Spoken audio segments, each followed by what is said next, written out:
আমি হৃদরোগী হৃদরোগে আসছিলাম একটা অ্যাম্বুলেন্সের জন্য।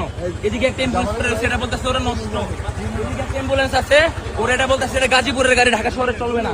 ওদিকে আরেকটা অ্যাম্বুলেন্স আছে বলতেছে ওরা কুমিল্লার অ্যাম্বুলেন্স, ওরা একটা অ্যাম্বুলেন্স দিতেছে না। আমি আমার মেডিকেলে অ্যাম্বুলেন্সের কাছে গেছি, এখানে অ্যাম্বুলেন্স আছে কিন্তু অ্যাম্বুলেন্স দিতেছে না। বাংলাদেশে এরকম অবস্থায় শিক্ষার্থীরা পাশে যেই কুলাঙ্গাররা দাঁড়িয়ে যাচ্ছেন আপনারা তাদেরকে মনে রাখেন, এটা হৃদরোগ ইনস্টিটিউট। আমি সৈয়দ সোহরাওয়ার্দী মেডিকেল কলেজের স্টুডেন্ট। আমার একটা মেডিকেল দেখেন গাড়িটা যাইতেছে কিন্তু ঠিক যাইতেছে। আমি যখন বলছি যাবে না বলছে, এখানে যেটা বলছি নষ্ট বলছে, এখানে যেটা বলছে যে ওরা নাকি কুমিল্লা যাবে, এখানে ঢাকায় ওরা কারোর সাহায্য করতে পারবে না। আমি বলছি মনে রাখেন বলছিলাম, বলছে ঠিক আছে মনে রাখবো। আমি বলছি দেশের কাছে জবাব একদিন দিয়েন, মনে রাখেন। যতগুলো মানুষের জিজ্ঞেস করছি সবগুলো বয়স্ক আমার বাবার সমান।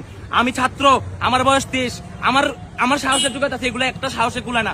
মনে রেখা দিয়েন দেশবাসী, এগুলা ভিডিওটা আজকে আমি আপলোড দিব।